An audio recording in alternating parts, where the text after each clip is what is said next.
مظاہر حق جلد نمبر 2 صفحہ نمبر 546.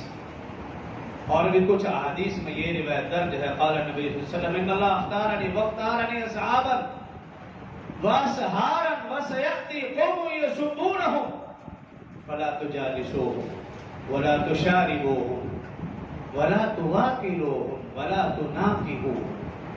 یہ رسول اللہ صلی اللہ علیہ وسلم کے الفاظ. فرمایا کہ اللہ اختارنی واختارنی، بے شک اللہ نے اپنے لیے مجھے منتخب کیا، مجھے پسند فرمایا، میرے لیے میرے اصحاب کو پسند فرمایا، سارا اور ان میں سے کچھ کو میرا مددگار بنایا، اور میرا قرابت دار تجویز کیا، رشتہ داروں نے تجویز کیا.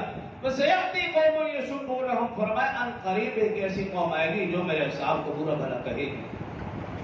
رسول اللہ صلی اللہ علیہ وسلم کے الفاظ ہیں. آج سے 1450 سال پہلے رسول اللہ صلی اللہ علیہ وسلم نے نشاندہی فرما دی. بس یاتی قوم یسبونہم، ان قریب ایک ایسی قوم آئے گی جو میرے اصحاب کو برا بھلا کہے گی. اب ہمارے لیے کیا ہدایت؟ وہ آگے رسول اللہ صلی اللہ علیہ وسلم. اگر تم دیکھو کسی کو کہ وہ اصحاب کو برا بھلا کہتے ہیں، سنو یا معلوم ہو جائے، تو فرمایا 4 کام نہیں کرنے جو رسول اللہ صلی اللہ علیہ وسلم نے فرمایا.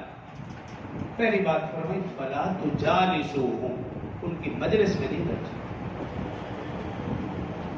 یہ میرے لفظ تو ہے نہیں، عربی کے لفظ ہے اور رسول اللہ صلی اللہ علیہ وسلم کی زبان سے نکلے ہوئے لفظ ہے.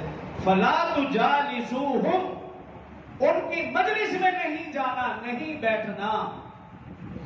وہ الگ بات ہے کہ وہ بات کیا کر رہے ہیں، چاہے وہ بات ٹھیک بھی کر رہے ہیں. جب بیٹھنے سے منع کر دیا تو بات ختم، ان کی مجلس میں بیٹھنا ہی نہیں. مجلس سے یہ مراد نہیں کہ پورا پروگرام بنایا گیا اور 2-4 بندے بھی کہیں بیٹھے ہوئے بات کر اڑ جاؤ. کیوں؟ خدا نہ خاصہ انہوں نے نعوذ باللہ صحابہ کرام کے بارے میں کوئی بھی لفظ کہہ دیا تو ایک ایمان والے سے تو برداشت نہیں ہوتا، تو معاملہ بگڑ جائے گا. تو اس لیے پہلی روک دیا فلا تجالسو، ایسے لوگوں کی مجلس میں بھی نہیں بیٹھنا. اور آگے فرمایا فلا تشاربوہم، اور ان کے ساتھ پانی بھی نہیں پینا، ان کا بھی پانی نہیں پینا، ان کے ساتھ بھی پانی نہیں پینا، چاہے وہ نظر و نیاز کے نام پر ہو یا سبیل کے نام پر ہو، جو کچھ بھی ہو جائے. رسول اللہ صلی اللہ علیہ وسلم نے منع فرما دی، بات ختم. تیرے لفظ تو ہے کہ یہ آج کے کسی کے مولوی کے لفظ نہیں ہے، رسول اللہ صلی اللہ علیہ وسلم کی زبان مبارکہ سے نکلے ہوئے لفظ. آپ نے روک دیا تو بات ختم ہو گئی. پھر لوگوں سے پوچھ رہا، علماء سے پوچھ رہا، بھی سبیل لگانا جائز، پینا جائز. بھائی جب رسول اللہ صلی اللہ علیہ وسلم نے فرما دیا تو میں اور آپ کون ہیں فتویٰ دینے والے یا پوچھنے والے یا لگانے والے؟ فرمایا فلا تشاربوہم، اور ان کے ساتھ نہ پانی پینا نہ ان کا پانی پینا. اور تیسری بات ارشاد فرمائی ولا تواکلوہم، اور ان کے ساتھ یا ان کا کھانا بھی نہیں کھانا. جب ان کے ساتھ نہیں کھا سکتے تو ان کا کھانا کیسے کھا سکتے ہیں؟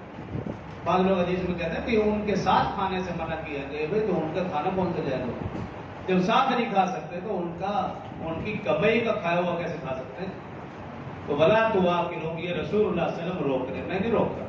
وہ تو آپ نے کھا لیا ہوگا نا جو کھانا تھا، لیکن رسول اللہ صلی اللہ علیہ وسلم کا فرمان تو سامنے ہے. ولا تواکلوہم، نہ ان کا کھانا کھانا ہے نہ ان کے ساتھ کھانا کھانا ہے.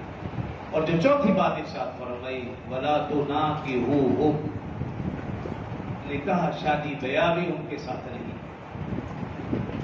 نکاح نہیں کرنا، نکاح کا لین دین نہیں کرنا، نہ بیٹی دینی ہے نہ ان سے لینی، دونوں سے منع کیا گیا. کیونکہ صحابہ اور اہل بیت ان دونوں پر ایمان، یہ ہمارے ایمان کا حصہ ہے. ان پر ایمان لائے بغیر ہمارا ایمان کامل ہو ہی نہیں سکتا.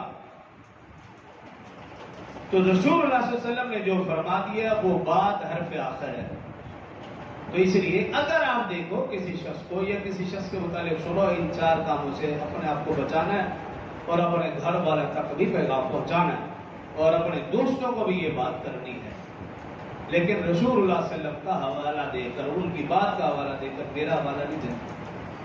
رسول اللہ صلی اللہ علیہ وسلم کی حدیث کا حوالہ دے دے رسول، باقی اگر کوئی کہے گا اس کو لکھ کر میں دے دوں گا. یہ حدیث ہے، یہ کتاب ہے، میدان آپ کے پاس، ہم کھولیں اور اس کو پڑھ کر سناتے ہیں کہ رسول اللہ صلی اللہ علیہ وسلم کے